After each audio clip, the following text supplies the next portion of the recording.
The search for wanted criminals begins right now.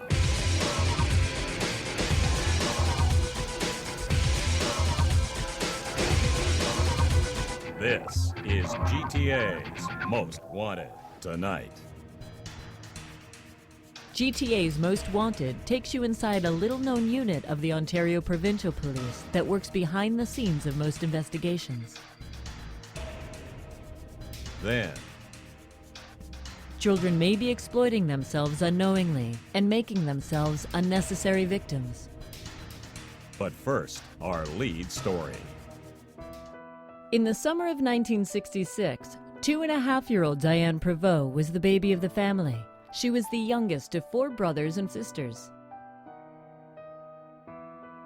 Diane was the naughty one, often getting into trouble.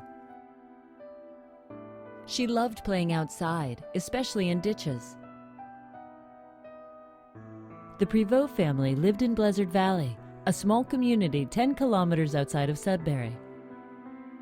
Every other weekend during the summer, Diane's family would travel up to Grundy Lake Provincial Park with her grandparents in their camper. The park is 2 hours north of the GTA. September 17, 1966 is such a weekend, a nice day for early fall. They set up camp near the shore of one of the 5 lakes in the park.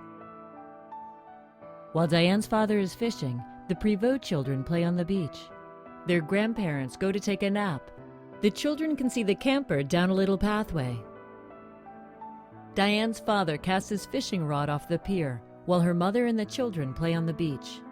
But Diane wants to go back to the campsite to be with her grandparents. I know that she was very afraid of the water, so that's why she didn't like being near the shore, is because she was scared of the water. So she wanted to go back and see my grandparents. Her father tells her just a minute. He'll reel in his line and take her. But the line gets caught. He tries to fix it. When he turns back to his daughter, she is gone. He thinks that she has wandered off, probably started walking back towards the campsite. She was very strong-willed and independent, so whenever she said she wanted to go see my grandparents, she wanted to go.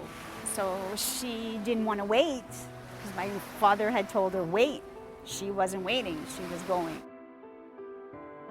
10 minutes later, he turns around again and asks his wife where Diane is. Diane's mother goes to check. She walks along the pathway, calling her name. When she gets to the campsite, the grandparents tell her they haven't seen Diane. She runs back to get her husband, and all 4 of them start looking for her. It was like she just disappeared, and I remember that my dad, both my parents were just panicked. Like they just didn't know what to do to try and find her. After an hour of searching everywhere and finding no trace of Diane, they call the police. They brought in some, I think at the time they were hound dogs, and they went after the smell, so we needed to get clothing from her. So we had clothing at the camper, and that's what they did. They brought in dogs and they let them loose, I presume, and they searched that way. They had the army come in, so they did a grid search, the area. It was a very extensive search. The police closed the park the next day, but there is no log documenting who was in the park the day Diane disappeared because the park was officially closed for the season.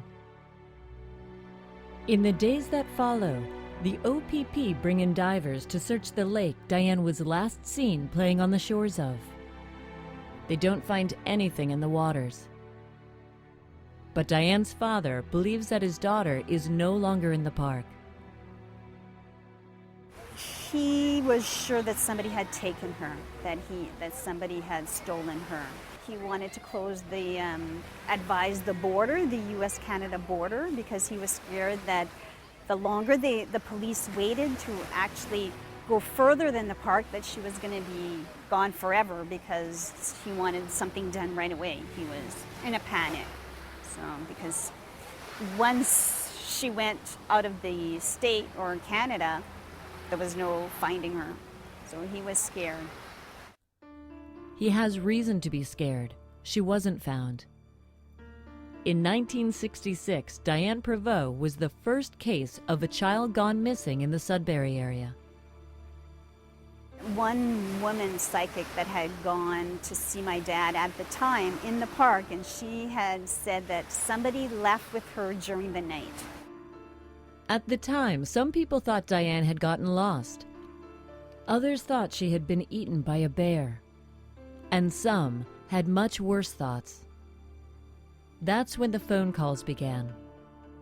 My parents had started receiving calls from people saying that we had sold her for money. My parents didn't have a lot of money, and we're very close to my grandparents, and my grandparents had a newer car. So my dad had borrowed his car, so people had seen him in a new car and assumed that he had gotten all this money for selling her. So yeah, people are very cruel. I have relatives, uncles that got calls because their last names were Prevost, so they got a lot of negativity, and a lot of people were just basically saying that we had sold her. So that, my mother took that really hard, really hard. Coming up. A few years later, a discovery is made in an outhouse at Grundy Lake Provincial Park.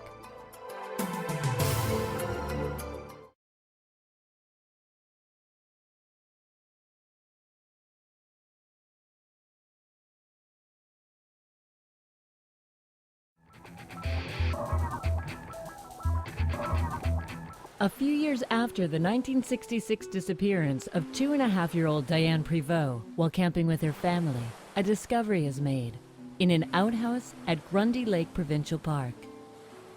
Later they had found bones in an outhouse, and there was some talk that maybe it was her, but there was no proof that it was her. They sent the bones down to Toronto, and they had them examined, and they said they were dogs' bones.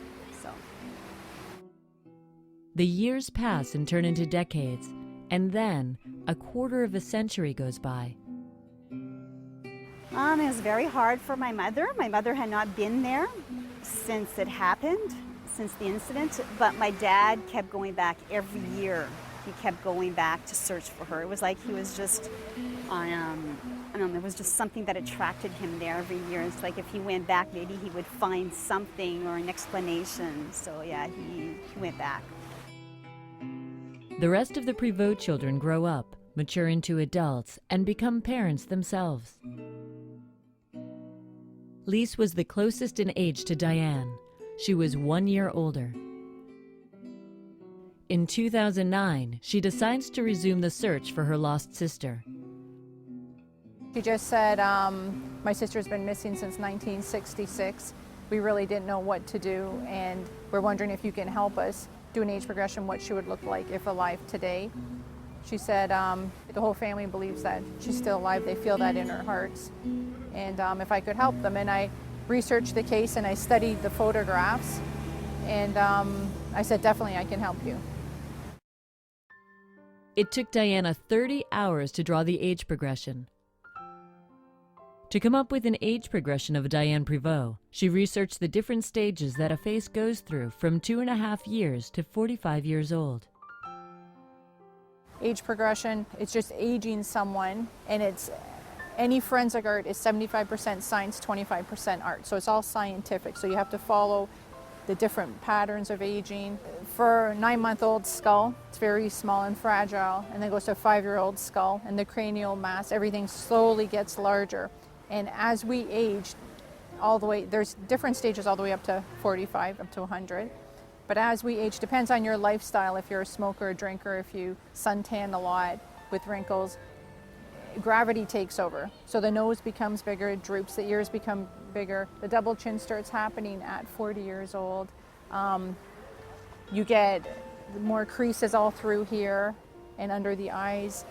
And when I'm doing an age progression, I look a lot at the family history. I look at pictures from when they were all young, and I compare, so who they would kind of look like and stuff. In her family, Diane most resembled her mother and her older sister, Joanne. The eyes are the mirror of the soul. The eyes are so important. So I make sure if you look at pictures of yourself or anyone when you're a baby, you follow it all the way to adult. You can see your eyes have followed you your whole way. And people are identified through their eyes, I believe. It's basically in any facial reconstruction or forensic art age progression, it's anything that would trigger off recognition to help solve a case. But my strongest belief is the eyes are the most important. So I made sure I carried Diane Prevo's eyes the whole way through.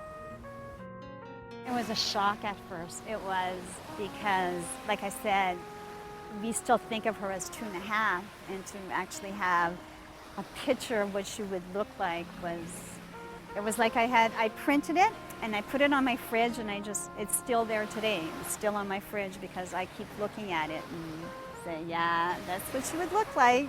Yeah, so it's a relief though, knowing that you have a face to put to an image of a young child. September 17, 2010, will mark 44 years since 2.5-year-old Diane disappeared. The weekend that she was taken is really, really hard on my parents because every year is another anniversary without her. Christmases, and it's like a void that can't be filled because she's a part of our family, and we don't forget her even on her birthday. You know, we think of her. She's always in our thoughts. You know, she's a part of us, and it's been really hard for my parents. Us growing up, it's like we've accepted that she's not a part of us, but for my parents, it's, you know, every year that goes by without seeing her or hearing, or there's no closure there, so it's really hard for them. If she is still alive today, Diane Prevost would be 46 years old. I think she's still alive. I'm not sure if she's here in Canada, but yeah, I believe she's still alive. She probably has her own kids and maybe even grandchildren today. So yeah, I just hope she's happy wherever she is, and that maybe one day she'll see this, or she'll see her picture, or somebody will recognize her. So we always have hope. If you have any information about this case, call Crime Stoppers toll-free at 1-800-222-TIPS.